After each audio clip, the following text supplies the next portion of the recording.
6 जनवरी 2025 वाले दिन सुबह को 11:15 पे डेविड मोरो नामी शख्स अपने अपार्टमेंट की बालकनी में बैठा पैसिफिक ओशन के नज़ारों का लुत्फ ले रहा था। हमेशा की तरह ये एक नॉर्मल दिन था।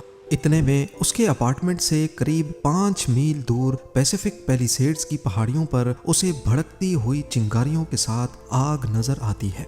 देखते ही देखते सिर्फ 1 घंटे के दौरान ये आग इतनी फैल गई कि धुएं ने पहाड़ को पूरी तरह से छुपा दिया। सैटेलाइट व्यू में देखा जाए तो सबसे पहले ये आग पैलिसेड्स के पहाड़ों पर रिपोर्ट हुई थी, लेकिन उसके चंद घंटों के बाद ये ईटॉन, हर्स्ट, केनेथ, गैटी, स्किरबॉल और सैन फर्नांडो के एरिया तक फैल गई। जिस वक्त ये आग लगी उस वक्त यहाँ 100 किलोमीटर पर आवर की हवाएं चल रही थी, जिनकी डायरेक्शन इनलैंड से ओशन की तरफ थी। अब यहाँ सवाल ये पैदा होता है कि अगर सबसे पहले आग पैलिसेड्स में लगी थी जो ओशन के बिल्कुल करीब है, तो फिर वहाँ से आग हवा के ऑपोजिट डायरेक्शन में 30 से 40 किलोमीटर दूर तक कैसे फैल गई। नाजरीन, इस आग ने टोटल 38,000 एकड़ या फिर 150 स्क्वायर किलोमीटर के एरिया को उजाड़ कर रख दिया है। 12,000 से ज्यादा बिल्डिंग्स और घर तबाह हो चुके हैं और 1,80,000 लोग अपने घर छोड़ चुके हैं। ये लॉस एंजलिस की हिस्ट्री में सबसे तबाहकुन आग है, जो अभी तक इस वीडियो की प्रोडक्शन के दौरान भी पूरी तरह बुझाई नहीं जा सकी। आग को बुझाने की हर मुमकिन कोशिश नाकाम होती दिख रही है। वाटर बॉम्बर्स एक वक्त में 45,000 लीटर पानी फेंक रहे हैं, जो इस आग के सामने चंद बूंदों के बराबर लगते हैं। वाटर बॉम्बर्स की मदद से स्पेशल केमिकल भी फेंका जा रहा है, लेकिन कुदरत के सामने सारी मेहनत बेकार होती दिखाई दे रही है। कैलिफोर्निया, जहां पहले से पानी की कमी है, जिसकी वजह से अक्सर फायर हाइड्रेंट्स खाली पड़े थे, 7 अलग अलग एरियाज में फैलने की वजह से फायर फाइटर्स और उनका इक्विपमेंट भी डिवाइड हो गया। और ऊपर से 70 से 100 किलोमीटर पर आवर की हवाएं जब आग पर पड़ी तो ये आग और ज्यादा भड़कने लगी। लॉस एंजलिस वाइल्ड फायर फैलने की असल वजह जानने से पहले देखते हैं कि कैलिफोर्निया में इससे पहले कितनी बार वाइल्ड फायर्स ने हमला किया है। पिछले 25 सालों के डाटा में देखा जाए तो कैलिफोर्निया वाइल्ड फायर का हॉट स्पॉट रहा है। ईयर 2003 में सैन डिएगो काउंटी में सीडर फायर ने 2,73,000 एकड़ पर हमला किया। 25 अक्टूबर से भड़कने वाली आग ने 4 नवंबर 2003 को दम तोड़ा। 2017 में टब्स फायर ने 36,000 एकड़ जला दिए और ये भी अक्टूबर के महीने में लगी। दोबारा 2017 में थॉमस फायर ने 2,80,000 एकड़ राख बना दिए। ये आग दिसंबर में शुरू हुई और जनवरी में खत्म। 8 नवंबर 2018 को कैंप फायर ने 1.5 लाख एकड़ जलाए और 17 दिनों के बाद 25 नवंबर को खत्म हुई। इसी तरह 2020 में ग्लास फायर ने 67,000 एकड़ पर हमला किया और ये भी सितंबर में शुरू होकर पूरे महीने बाद अक्टूबर में खत्म हुई। अगर इन तमाम वाइल्ड फायर्स की डेट्स पर गौर किया जाए तो इनमें एक चीज बहुत कॉमन है, विंटर्स। यानी ये वाइल्ड फायर्स सर्दियों के महीने में ही लगी हैं और अभी लॉस एंजलिस वाइल्ड फायर भी पीक विंटर्स में ही लगी।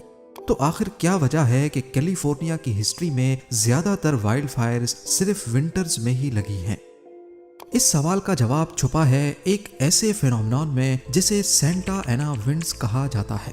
जी हाँ, सेंटा एना विंड्स गर्म और सूखी हवाएं हैं जो सदर्न कैलिफोर्निया और बाहा कैलिफोर्निया में स्पेशली ऑटम और विंटर्स के दौरान चलती हैं। गूगल अर्थ पर देखा जाए तो कैलिफोर्निया के ईस्ट में दूर दूर तक सिर्फ डेजर्ट है, जिसको मोहावी डेजर्ट या फिर ग्रेट बेसन भी कहते हैं। सूरज की तपिश डेजर्ट को गर्म करती है, जिसकी वजह से यहाँ की हवा का प्रेशर बढ़ने लगता है। दूसरी तरफ ओशन की बात की जाए तो यहाँ की हवा ठंडी होती है और प्रेशर कम।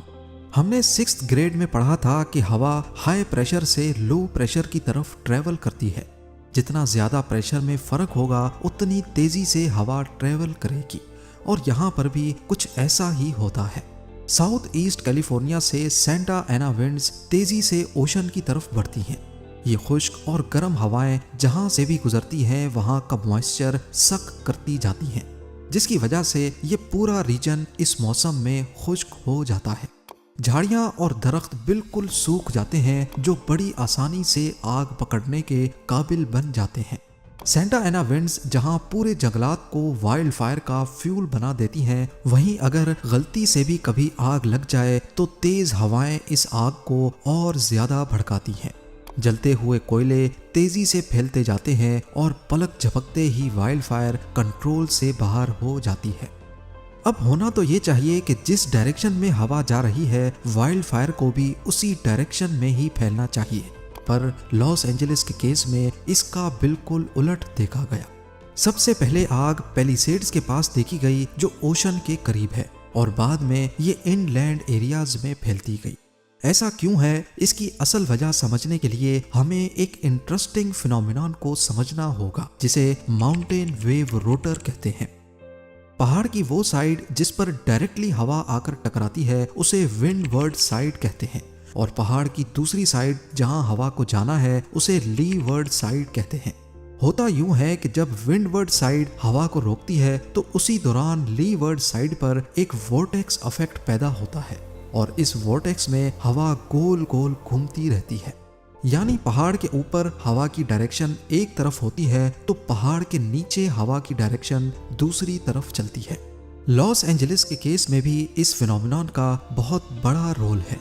पैलिसेड्स जहां सबसे पहले आग रिपोर्ट हुई, ये लीवर्ड साइड है, और यहाँ माउंटेन वेव रोटर की वजह से पहाड़ की चोटी से नीचे नीचे हवा ऑपोजिट डायरेक्शन में जनरेट हुई, जो आग को इनलैंड एरियाज में फैलाने की सबसे बड़ी वजह बनी। एक बार जब वाइल्ड फायर बहुत ज्यादा बढ़ जाती है तो फिर ये काफी सारे अजीब फिनोमिनन को जन्म देती है। कुछ ऐसे फिनोमिनन जिनको प्रिडिक्ट करना भी बहुत मुश्किल होता है। इनमें से एक है फायर टॉर्नेडो। ये एक रेयर और डेंजरस फिनोमिनन है जो इंटेंस वाइल्ड फायर्स के दौरान बनता है। ये होता टॉर्नेडो की तरह है, पर इसके अंदर सिर्फ आग और गर्माइश होती है। वाइल्ड फायर से जो नाकाबिले यकीन गर्माइश पैदा होती है वो आसपास की हवा को फौरन गर्म करके ऊपर की तरफ खींचती है।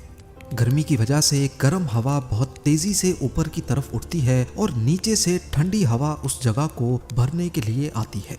ये अपड्राफ्ट एक रोटेशनल मोशन क्रिएट करता है जो आसपास की सूखी झाड़ियों को फायर टॉर्नेडो में खींचकर वोर्टेक्स को और भी ज्यादा दहशतनाक बना देता है। अब ये फायर टॉर्नेडो इलाके में चलने वाली हवा पर हावी होकर अपने अंदर खुद की हवा पैदा करने लगता है, जिसकी डायरेक्शन का अंदाजा लगाना भी बहुत मुश्किल होता है। लेकिन ज्यादातर चांसेस होते हैं कि ये पहाड़ के साथ साथ ऊपर की तरफ वाइल्ड फायर को बढ़ाएगा। वाइल्ड फायर एक हकीकत है और क्लाइमेट चेंज की वजह से आने वाले सालों में ये ज्यादा फ्रीक्वेंटली पाई जाएंगी। अमेरिका के पास वाइल्ड फायर्स को कंट्रोल करने के लिए लेटेस्ट टेक्नोलॉजी भी मौजूद है। सबसे पहले इंफ्रारेड कैमरास से वाइल्ड फायर के टेम्परेचर और उसके फैलने का रियल टाइम डाटा लिया जाता है। सैटेलाइट्स की मदद से आग की साइज और लोकेशन को मॉनिटर किया जाता है। आजकल तो आर्टिफिशियल इंटेलिजेंस की मदद से आग के फैलने की डायरेक्शन को प्रिडिक्ट भी किया जाता है, और फिर ये सारी इंफॉर्मेशन फायर फाइटर्स तक पहुंचाई जाती है। फायर फाइटर्स कोशिश करते हैं कि जहां आग लगी है उसके इर्द गिर्द केमिकल स्प्रे करें ताकि आग ज्यादा ना बढ़ सके। पर लॉस एंजलिस में फायर फाइटर्स पहले एक एरिया की आग को कंट्रोल करते तो हवा के जरिए आग दूसरी जगह तक फैल जाती थी। अमेरिका की हिस्ट्री में पहली रिकॉर्डेड वाइल्ड फायर साल 1871 में मिशिगन के पास लगी थी। इस वाइल्ड फायर में 12 लाख एकड़ राख की नजर हो गए और 2500 जानें जाया हो गई। 1871 की पेस्टिगो फायर से लेकर आज की लॉस एंजलिस वाइल्ड फायर तक नेचर हमें इशारा दे रही है कि आग पर काबू पाना आज भी करीब नामुमकिन है। लेकिन अगर हम कुदरत को समझने की कोशिश करें और क्लाइमेट चेंज से लड़ने के बजाय उसके हिसाब से चलने की कोशिश करें तो शायद वाइल्ड फायर्स का सिलसिला दोबारा से थम सकता है। आप लोगों के प्यार भरे कमेंट्स का बेहद शुक्रिया। मिलते हैं अगली शानदार वीडियो में।